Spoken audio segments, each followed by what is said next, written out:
bedding is real important, if not maybe the most important part of coyote trapping, because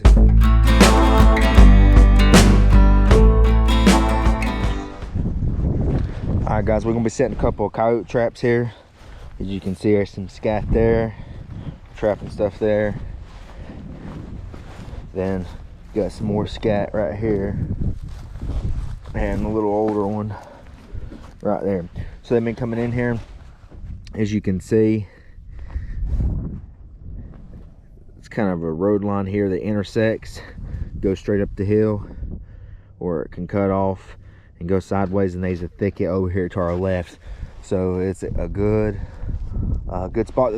The wind predominantly, as you can kind of see the way that the grass is kind of swayed over here, comes this way, but there is some cross breeze that go that way. So what we're going to do here is we're going to set a couple different sets here for whatever the wind conditions are. So we're going to come down right here somewhere along this bank and use some of this thicker grass for a backing, and do a dirt hole set there. And then we'll probably come over here on this side, right in here somewhere, and do some sort of post set. And then right up here on top where they're coming through, where all this scat is, do probably a flat set with just a little bit of urine. So we'll show you each of those as we go. The traps we're going to be setting, going to be running MB 650 on one of them, and then a couple of the Duke 550s there, all going to be using super stakes. All right, we'll get to it. We're going to do this dirt hole first. I don't like it right in here.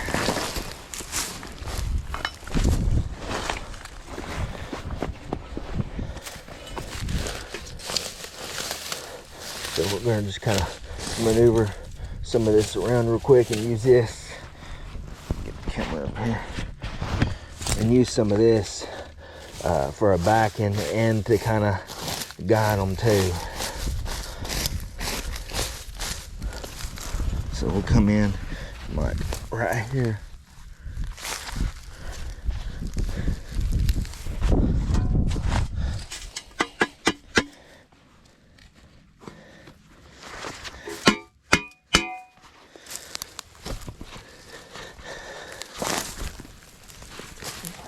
We're going to use a little bit of eye pill on this one too. So to start out with, we're going to take our 3-in-1 tool, get a pretty good deep hole going, put the bait in. You don't want to make it too easy for them to get.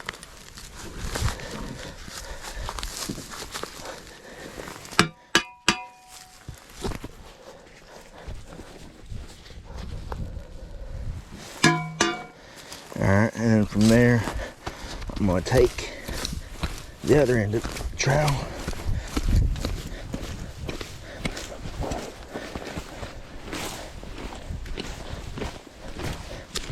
And this is the eye pill that we were talking about. Make it look like something was down in here, and they come in and dug it out. Then we'll throw some of this out here behind us. And so naturally the way this terrain is, it's going to probably be a step down dirt hole set, which is okay.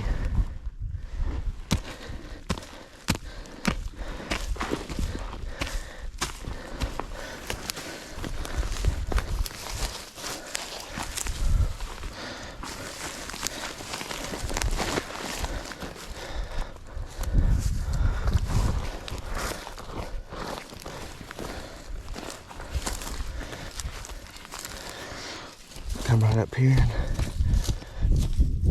take some of this out. Take the bottom of this. Kind of like they would get in with both paws and rake it out there.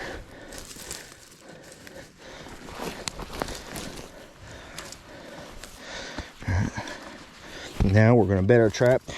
I like to have the pan on my trap about 7 to 8 inches back, so about pinky to thumb, if you can see that right there.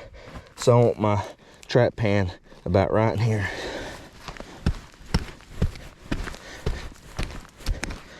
So you're gonna start out by digging a bed for your trap.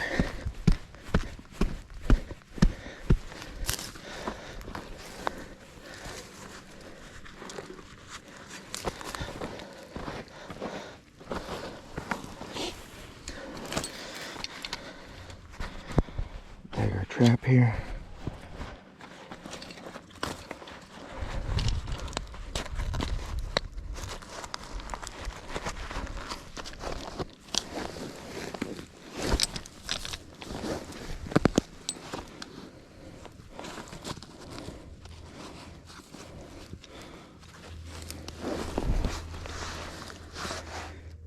Not latch it. Alright. She's ready to go. I'm not done with my stake driver. Oh, right it is.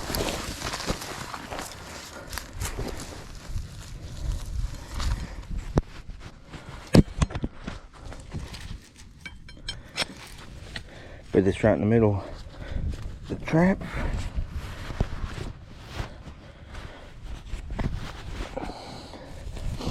Drive it in.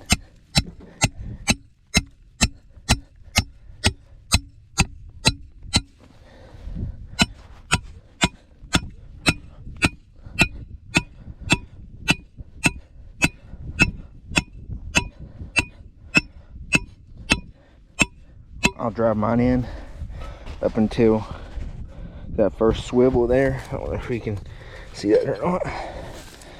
Then we'll bed the trap.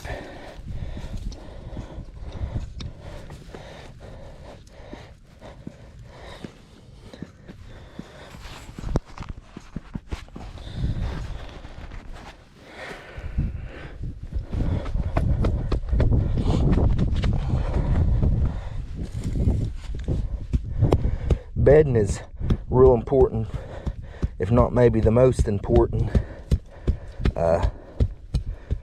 part of coyote trapping, because if they feel any wiggle in it,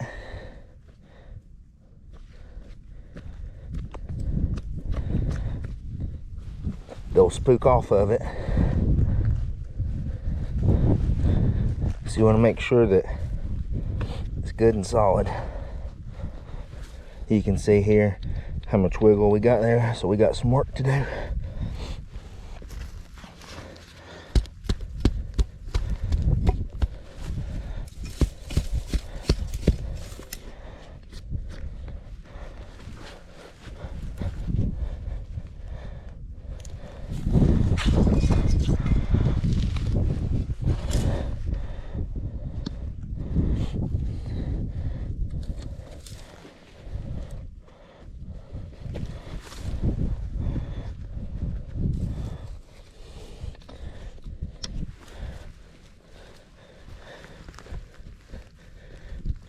Alright, so as you can see now, that's good right and left, but we need some up and under here, so we'll lift this jaw up, get some dirt in here. We don't want none of this clumpy stuff that's going to keep the trap from firing.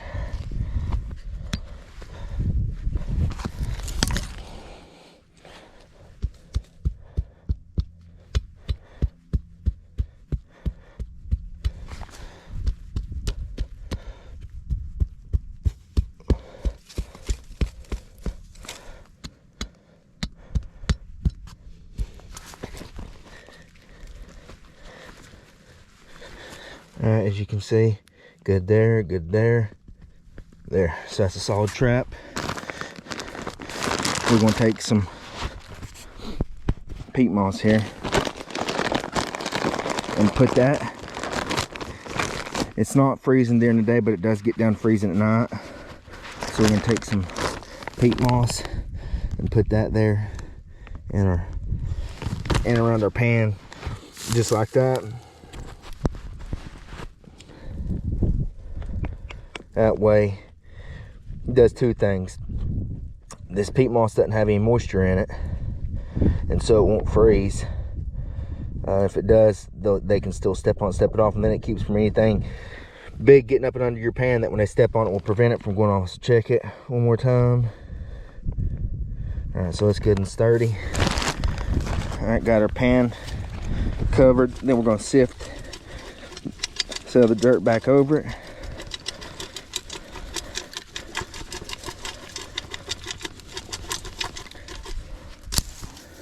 Take our brush.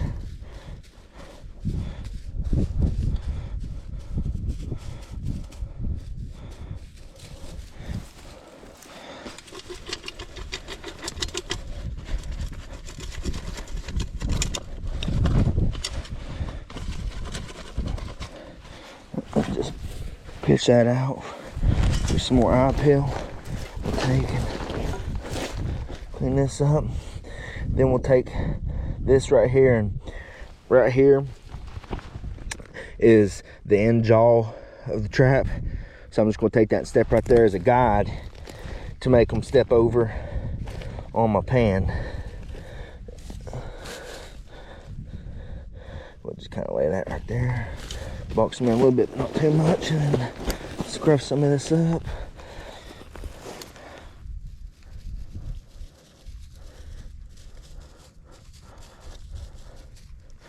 All right, and there's you a dirt hole set. Now all we gotta do is bait it up, and you can see got plenty of eye peel. Get this stuff up and kind of blend it in a little bit and let you see.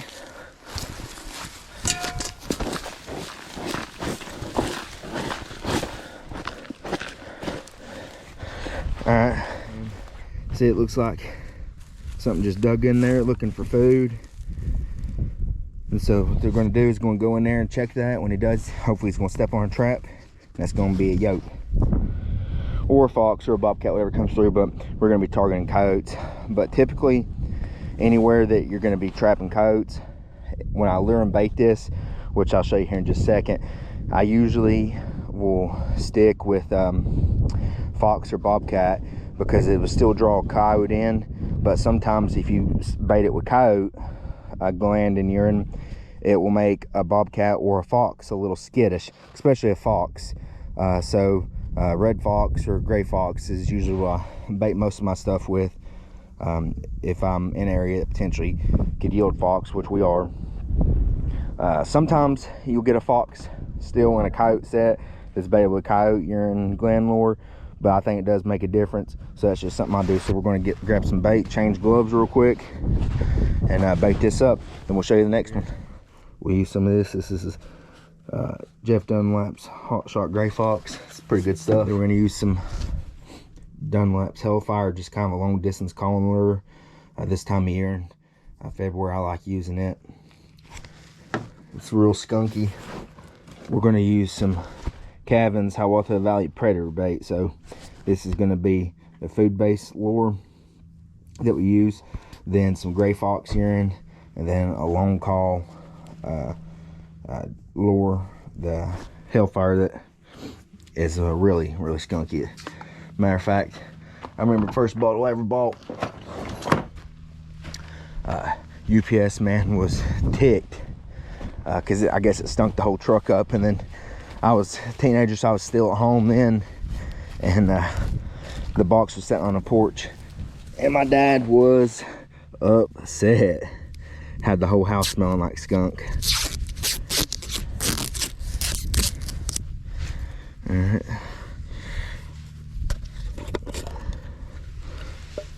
So this bait, I'm just going to get me a good glob of it here. Stick it down inside the hole there. Push it down a little bit. No. Then this is that Hot Shot Gray Fox. We're going to take a little bit of it and just back her in near the hole. And then just as the icing on the cake, some Dunlap's Hellfire. Ooh, boy, I got that on me. Would not be a good day.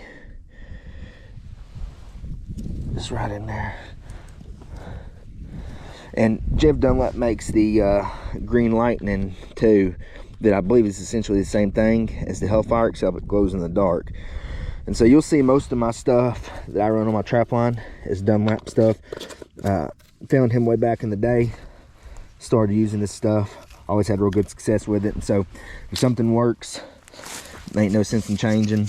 Not that I'm really partial, but I've just always had it work and never really had to buy anything else. So I just keep going back to it.